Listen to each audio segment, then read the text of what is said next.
Hey guys, welcome back to my channel. In today's video, I'm going to introduce you to some of what appears to be the new generation of boys in beauty. You know I'm always looking for new faces to recruit into here for the T's School of Problematics, so let's get into it. Okay, so today we have two topics, the first of which involves Patrick Star, so let me set this up. You may be noticing a new wave of younger up-and-coming boys in beauty on social media. What you probably don't know is that Patrick Star actually manages some of them. I don't know if this is a freelance thing or whether it's something Patrick will later pursue full-time. I have no idea, but as of right now, his client list includes the following. Cohl, or Cohl'S, as he's known on social media, who currently sits at 304,000 Instagram followers and 52,000 YouTube subscribers. Next, we have Jose, or Leviton Prince, as he's known on social media, who currently sits at 108,000 Instagram followers and 2,200 YouTube subscribers. And lastly, Zachary Vang, who currently sits at 71,000 Instagram followers and 2,800 YouTube subscribers. Now, Jose and Zachary are not involved in this drama. I only included them to inform you that they too are under Patrick's management. Anyway, in case you're unaware, Laura Lee dropped the campaign photo for the Laura Lee Los Angeles Holiday 2018 collection on November 11th, which included her wearing an oversized red bow. That same night, Patrick hosted an event celebrating his birthday and his 5th collaboration with MAC. As we know, Patrick and Laura were friends at one point but had a falling out along the way. I actually have no idea what came between them, but anyway, during the course of the aforementioned event, Patrick uploads the following story to Instagram. Notice Cohl, his client, participating in the potential shade towards Laura.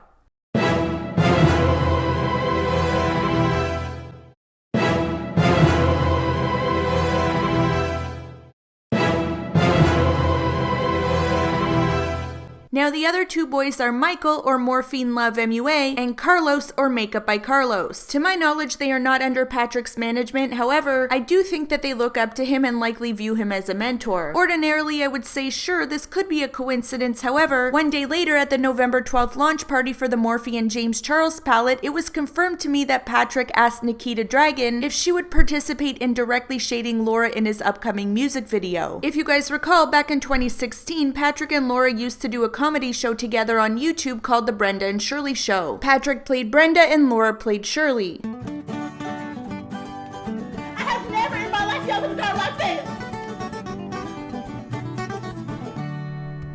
So Patrick approaches Nikita at James's launch party and asks her if she'd play Shirley in his next music video. The idea was that Nikita would snatch her own wig, revealing the Shirley wig underneath in order to shade Laura. Now Nikita allegedly refused to participate, so Patrick went on to ask Gabby, who also refused, as they are both still friends with Laura. I'm assuming that Patrick was referencing his Christmas music video, which was shot on November 19th, which was 1 week after James's party. Interestingly, it looks as though Nikita and Gabby were included as part of the cast for Patrick's video, but Nikita didn't actually appear in it. She wasn't seen on any of the cast members' snaps from that day, nor was she included in the closing credits of the video. I don't know if something came up and she wasn't able to make it on the day of the shoot, or whether she was a no-show because she was simply turned off by Patrick's proposition to shade Laura. I have no idea. As we know, Patrick's video premiered on the 25th, and there was a scene where he wore the Brenda wig, but there was no shade thrown towards Laura, although he could have easily slipped some in there had Nikita or Gabby agreed to participate. Now I know a lot of people are going to say, well, it's what Laura deserves after all the drama that transpired over the summer, and everyone is entitled to their own opinions, of course. However, when it comes to shade towards her holiday campaign, being that Cohl is Patrick's client, I think it's incredibly unprofessional to encourage him to publicly shade another influencer like that. Everyone knew they were throwing shade towards Laura, and the fact that it was done on Patrick's Instagram story with Patrick recording just isn't a good look. And don't get me wrong, I know everyone throws shade here and there, but is it a different situation when it's a professional relationship such as the one between Cohl and Patrick? Let me know what you guys think in the comments below. By the way, I did reach out to Cohl, Michael, and Carlos for statements with respect to the shade towards Laura, and none of them replied to my request. Moving on to the next story, which has totally blown up over the past few days, also involving Cohl. So on November 22nd, Cohl uploads a review of Jeffree Star's Alien palette to his YouTube channel. I'm going to play the clip up to and including where the controversy began. Sickening. I just pulled this out of the box. You guys said you guys wanted to see the palette, so I next dated it to my house, which honestly took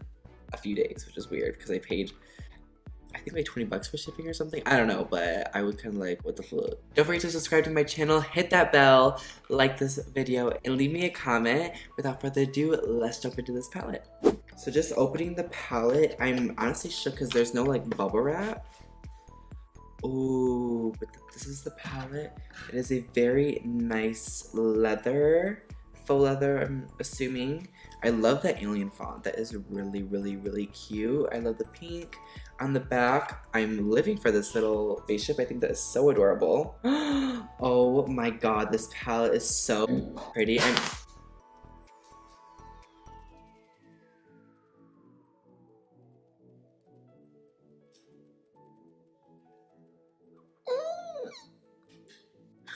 Okay. Well, the shade UFO was terminated. Oh my god, I literally gashed 2 shadows. Oh my god.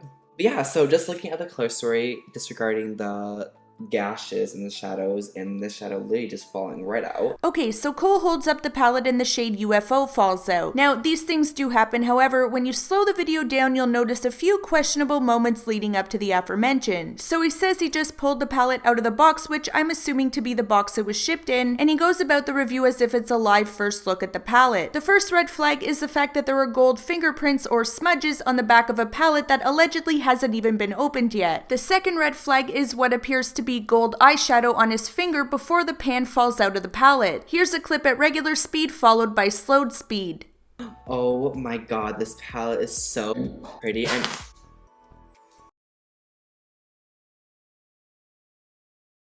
Now, the smudge marks on the back of the palette are likely from the shade on his finger, which is obviously UFO. Why would he have UFO on his finger prior to revealing the shades when this is supposed to be his first look at the palette? Now, while reading through his comments, which are now disabled, viewers were quick to call him out for deliberately tampering with the palette for views. On November 6th, Cole was one of the first to upload a tutorial/review of the Morphe and James palette, in which he appeared to struggle with some of the shades. The video got a ton of views and he gained approximately 36,000 subscribers, which took him from around 11,000 subs to approximately 47,000 over the course of a few days. So being that he had a little taste of how controversy can result in high views and subscribers combined with the red flags I mentioned earlier, people became very suspicious of the intent behind this video. Now, while I was watching Cole's video, I remembered something from Jeffrey's video titled "Does Karma Really Work? Alien Palette Tutorial" featuring Mama Mitchell. I noticed that the shades Ghost OG and Space Cowboy were in different positions in each of the palettes.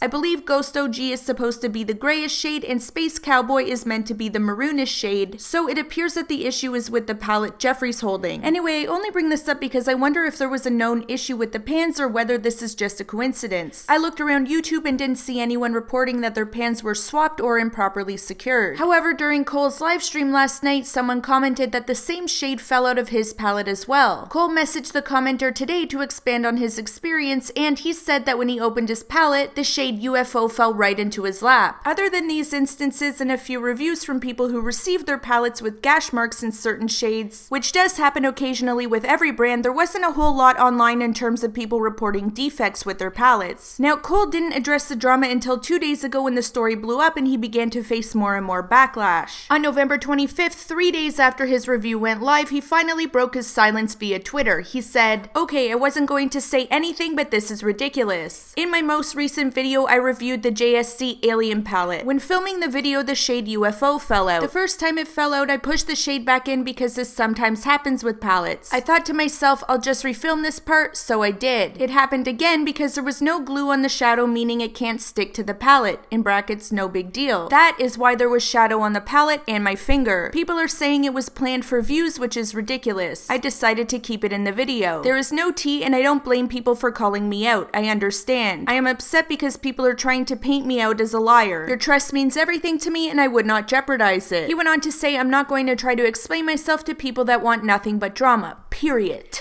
Interestingly, this entire explanation, with the exception of the last tweet, has been deleted from Cole's timeline. However, I did see people replying saying that if this situation was as innocent as he made it seem, why not pin a comment on the video explaining what happened when he was called out initially? Anyway, I was ready to upload this video yesterday, however, Cole reached out to me last night and provided me with a statement, so I'm going to include that here. And by the way, he did not comment on the shade towards Laura Lee. He said, "Receiving the palette, I was obviously so excited. I do a video video on all of Jeffree's launches because he honestly has bomb products and they never disappoint me. When filming the video, the shade UFO fell out due to there not being any adhesive. This isn't a rare situation with palettes. Labs manufacture thousands, so mistakes happen. I pushed the shade back in and decided to refilm me pulling the palette out. There was obviously some color on my finger from me pushing UFO back in the palette, and that's why there was some on the palette. I refilmed that part of the video and the shade fell out again. Because it fell out again and I realized that there was no adhesive. I decided to keep it in the video because I felt that people should know. My intentions weren't to keep it in the video for views or for clout, but for total transparency with my subscribers. I regret not saying in the video that the shade fell out multiple times. I feel like my James video attracted so many subscribers because I gave an honest review which gained their trust. I would never intentionally jeopardize this for clout. I am a new YouTuber and I still have a lot of things to learn. Cohl also advised me that shortly after his video went live, Jeffree reached out to him and offered to send him a new palette. Cohl responded to Jeffree saying, "Oh my god, no, it's totally fine. I love supporting you and your brand. I buy everything. Haha, thank you for the message. I'm so shook you watched it. Happy Thanksgiving, babe." I definitely think it was very nice of Jeffree to personally reach out to Cohl offering to send him a new palette, but the question still remains, did he stage this drama for views? Let me know your thoughts below. Thank you so much for watching. Don't forget to follow me on Twitter, Instagram, and Snapchat @HereForTheT2, and I'll talk to you again soon in my next video. Bye!